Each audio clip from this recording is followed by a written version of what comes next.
नमस्कार। आदरणीय दिदी बहिनी तथा दाजुभाइहरू, देशभर भारी वर्षा भइरहेको छ। जल तथा मौसम विज्ञान विभागका अनुसार अझै 2 दिन निरन्तर वर्षा हुने सम्भावना छ। हामी बाढी, पहिरो, डुबान र कटानको उच्च जोखिममा छौं र जोखिमको परिस्थिति बढ्ने क्रममा छ।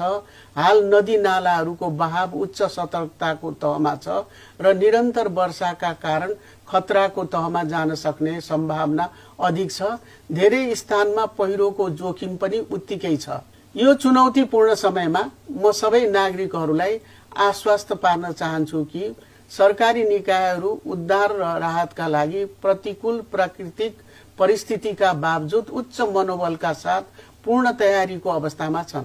यस बखत नेपाल प्रहरी, सशस्त्र प्रहरी, नेपाली सेना, प्रशासन, स्वास्थ्यकर्मी, अन्य सेवादायी निकायहरू आपतकालीन सेवाहरू नागरिकहरूलाई यथासम्भव तत्काल सहयोग प्रदान र जोखिमपूर्ण क्षेत्रहरू सुरक्षित गर्न 24 घण्टा तयार अवस्थामा रहेका छन्। हामीले सबै उपलब्ध स्रोतहरू परिचालन गरेका छौं र सबै आम नागरिक, राष्ट्रिय र स्थानीय निकायहरूसँग मिलेर काम गरिरहेका छौं। हामी महत्त्वपूर्ण राजमार्ग तथा अन्य अत्यावश्यक पूर्वाधारको सक्रिय रूपमा निगरानी गरिरहेका छौं र अवस्थाले अनुमति दिने बित्तिकै सडक मार्गहरू पुनः खोल्नलाई प्राथमिकता दिनेछौं। हाम्रा टोलीहरूले काम गरिरहेको बेला म सबैलाई प्रत्यक्ष अपील गर्दछु, तपाई जहाँ जुन अवस्थामा हुनुहुन्छ सुरक्षित रहनुस् र अरूलाई पनि सुरक्षित रहन प्रेरित गर्नुस्। अत्यावश्यक नभएसम्म यात्रा नगर्नुहोस्। बाढीको पानीमा वा पहिरोमा गाडी नचलाउनुहोस् वा आवतजावत नगर्नुहोस्। तीव्र बहाव, डुबान र अस्थिर सडकहरूको खतरा उच्च छ।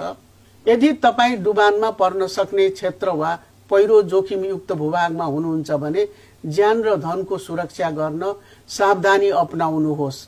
कुनै पनि कार्य गर्दा जोखिमको पूर्व आकलन गरी सुरक्षालाई उच्च प्राथमिकता दिएर मात्र गर्नुहोस्। प्रहरी र अन्य विपद व्यवस्थापन कार्यालयद्वारा जारी गरिएका सबै आधिकारिक चेतावनी र सूचनाहरूलाई ध्यान दिनुहोस्। तपाईहरूको सुरक्षा नै हाम्रो सर्वोपरि चिन्ता हो। आवश्यक सहयोग लिन अप्ठ्यारो नमान्नुहोस्। सम्भाव्य विपदको जोखिमको आकलन गर्दै सरकारले मिति 2082, 6, 19 र 20 गते देशभर सार्वजनिक बिदा दिने निर्णय गरेको छ। हामी तपाईहरूको चिन्ता र कठिनाईलाई बुझ्छौं। म प्रश्न पार्न चाहन्छु, तपाई यसमा एक्लो हुनुहुन्न। राज्यका सम्पूर्ण स्रोतहरू आज तपाईहरूसँग छन्। हामी यो जोखिमलाई मिलेर पार गर्नेछौं। हामी नियमित रूपमा अद्यावधिक सूचना तथा जानकारीहरू प्रसारण गरिरहनेछौं। अन्तमा